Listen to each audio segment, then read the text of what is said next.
عليكم ورحمة الله وبركاته. الحمد لله والصلاة والسلام على رسول الله وعلى آله وصحبه ومن والاه. نعم amatenda amajjuvu ga Allahu tabaraka wa ta'ala tusobozesezza okubeera nga akaseera kano tukyali mu baddu be abassa. Tusaba okusabira Nabbi Muhammadin sallallahu alayhi wasallam eyafuuka ensonga lwaki twategeera nti Allah subhanahu wa ta'ala ye mulezi waffe wamu n'ekyo yatugabirira. Naam, obutamala budde manya nze Muhammad Ismaila Kasule, ndi ne sheekhi ajja kutuwa salaamu insha Allah atubulire n'amannya ge oluvannyuma tutandike. Ayina omusomo gwagenda okubeera nga atutuusaako olunaku lwaleero bi'awnihi ta'ala. Sheikh tafaddal. Alhamdulillah nahmaduhu hamdan hamdan wa nashkuruhu shukran shukran nahmaduhu wa nasta'inuhu wa nu'minu bihi wa natawakkalu alayhi wa ba'd. Kusooka nibaza Allahu tabaraka wa ta'ala lw'ekyenga ky'obulamu kyakyatuwadde oluvannyuma ezaako sayida owekitiibwa Muhammadi sallallahu alayhi wasallama eyatujja n'eddiini ey'amazima. Amannya Abdurrahmani Byanguwa era nga sibona yanza okunkyazaako wano ku Ibra Islamic Media Inshallah. Manya tulabe ku mbeera eri mu ggwanga essaawa n'etambula ekutte nnyo akati mu bavubuka abasajja abakulu tusaako n'abaana abato era nga ffena ffena kitukuliddemu. Abaana abato bakula ekiriwo kye bagenda nakyo.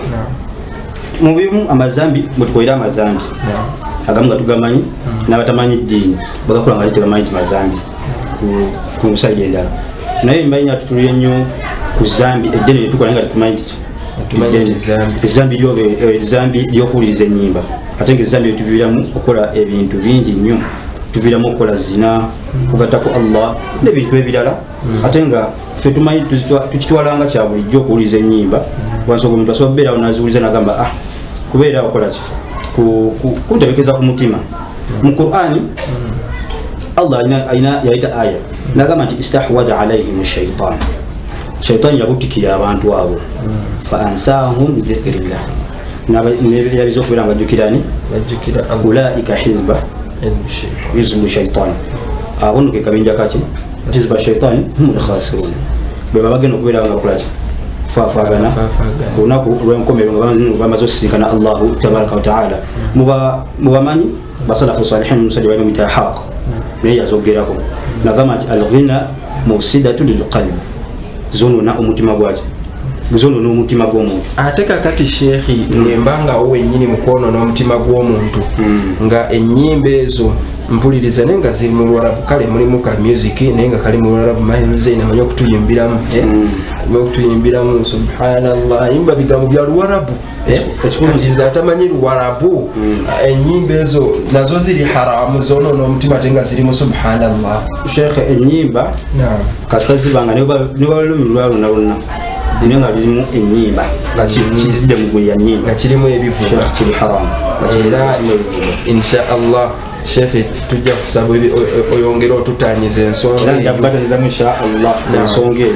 Mbadde nkyagamba ku musajja Manubaa Haq ali salafu salih yagamba nti ezo ennyimba mufsidatul qalbi, zonona omutima gw'omuntu ate nga musikhitatu li rabbi. Allah asuwa obusungu kweyakola ki aziwuliriza. Allah amusaako nnyo obusungu. Tuvaafe ebiseera ebisinga olaba omuntu nti bano abayimbi Sheikh omusanga nti yalwadde n'ebirwadde bye mutamanyi nga Allah yayisiriza omunamuleetera obulwadde bwakati bwatamanyi mu kuyimba mweri ezambi. Abayimbi abanene wanene olwaba gwe musajja ne sente osimako omuntu alabwe lukolaki omulongoosa nga n'obulwadde bwenyini obuluma tebamanyi nabwo manyi obusungu bwa Allahu tabaraka wa ta'ala. Imam Ahmad baimamu bangi bazogera naye abaimamu ndoza tusobola baimamu nga bana batano. Imam Ahmad bin Hanbali yagamba nti istima'u al-adhan fisq, okuziwuliza obuwulizi buba bwononefu nnyo Sheikh.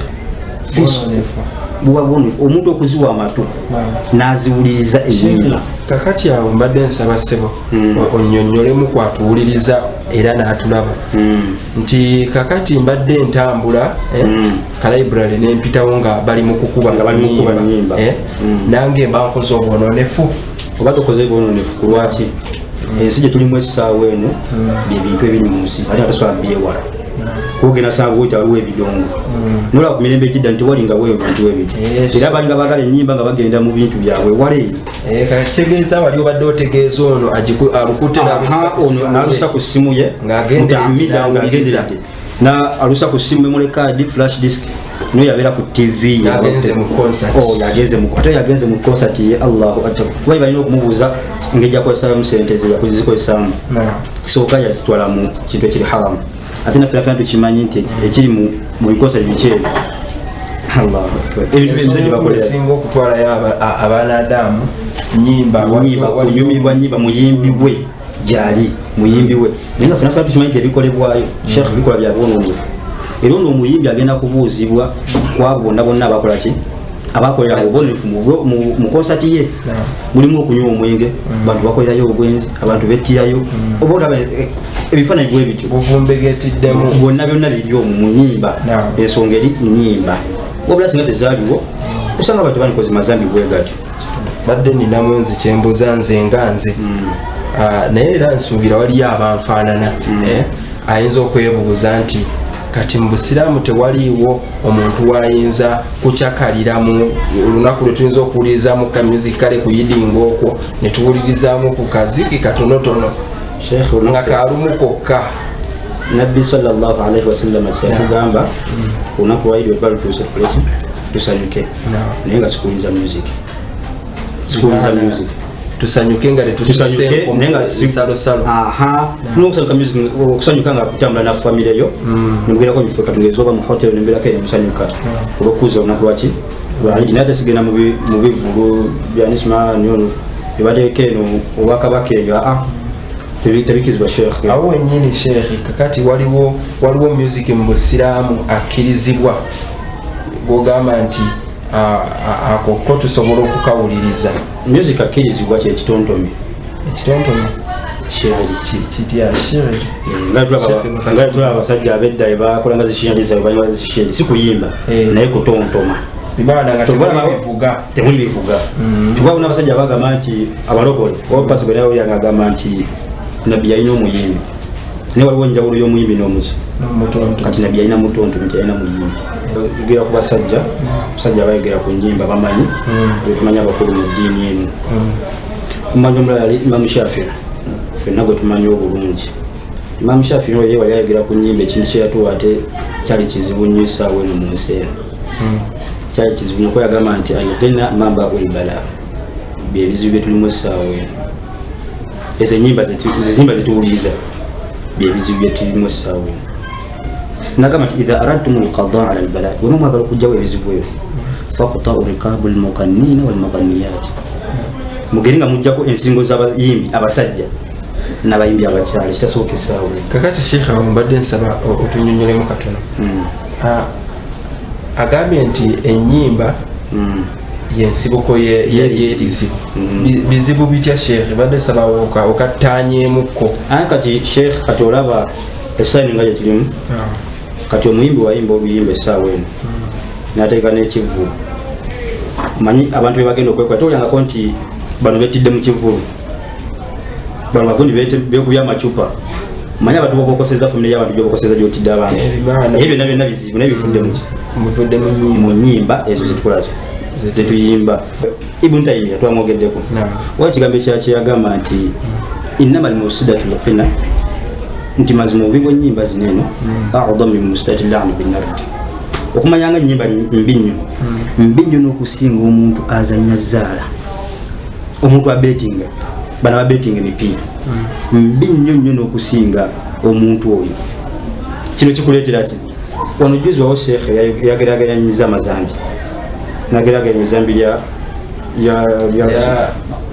lya mawuledi nenyegeyege nagamba nti ali mu nyegeyege yaddeko nga ki ngaali mu mawuledi nti ali mu mawuledi ate mubi nnyo n'okusinga ki ono abagenze mu nyegeyege abeera amanyi ngenze muki muzaani era asobola ogyenene naye omuntu ali ku mawuledi abeera amanyi ali ku kiki kukituufu ate nga abeera ku kifu amazambi gasingagana kati kyekino Ibn Taymiyyah kyatugamba nti a'dhamu min musidati lla'ni binnardi oyo omuntu awuliza ennyimba mubi nnyo nnyo n'okusinga omuntu azannya omwenso, omuntu azannya zaala weebityo ebintu bya haramu. Ate nga fena tulimu mu hadisi sallallahu alayhi wa sallam yaja natugamba nti man la'ana bin nardi fakaannama waqasa yadahu fi lahmi al-khinzir wa dami.